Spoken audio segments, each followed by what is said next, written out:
ଏହି ଭୟଙ୍କର ଭୁଲ କଦାପି କର ନାହିଁ। ଅନ୍ୟକୁ ନିଜର ଅବନତି ଓ ଅନଗ୍ରସରତା ପାଇଁ ଦୋଷ ଦିଅ ନାହିଁ। ସେମାନଙ୍କ ଉପରେ ନିଜର ଅସଫଳତା ବା ଦୁର୍ବଳତା ଲଦି ଦିଅ ନାହିଁ।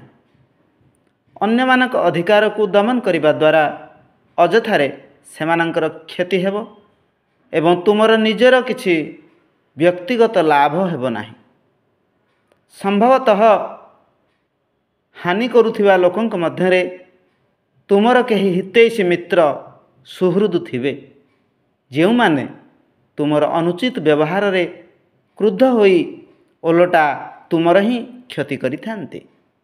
ମନୁଷ୍ୟର ଶାରୀରିକ, ମାନସିକ ଓ ଚାରିତ୍ରିକ ବିଶେଷତ୍ୱ ଗୁଡ଼ିକ ତା ଉନ୍ନତିର ଆଧାରଶିଳା।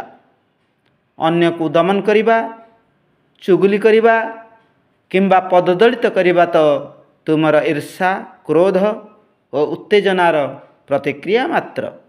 ଯେଉଁ ବ୍ୟକ୍ତି ଏଭଳି ତୁଚ୍ଛ ଦମନ କାର୍ଯ୍ୟରେ ଲାଗିଥାଏ, ଓଲଟା ତାହାର ସଂଗୃହୀତ ଶକ୍ତିଗୁଡ଼ିକର କ୍ଷୟ ହୋଇଯାଏ। ଭିତରେ ଭିତରେ ଈର୍ଷାରୂପୀ ଅଗ୍ନି କୁହୁଳି କୁହୁଳି ସମସ୍ତ ମୌଳିକତା, ସାହସ ଓ ନବୋତ୍ସାହକୁ ଜଳାଇ ଦେଇଥାଏ। ଆମର ଭଲମନ୍ଦ ଅବସ୍ଥାରେ ଜିମାଦାର ଆମେ ସ୍ୱୟଂ ନିଜେ। ଅନ୍ୟମାନଙ୍କ ଉପରେ ଅଯଥା କଳଙ୍କ କାଳିମା ବୋଳିବାର ଭୁଲ କଦାପି କର ନାହିଁ।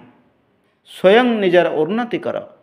ଅନ୍ୟମାନଙ୍କୁ ନିଜ ମାର୍ଗର କଣ୍ଟକ ବୋଲି କଦାପି ଭାବ ନାହିଁ।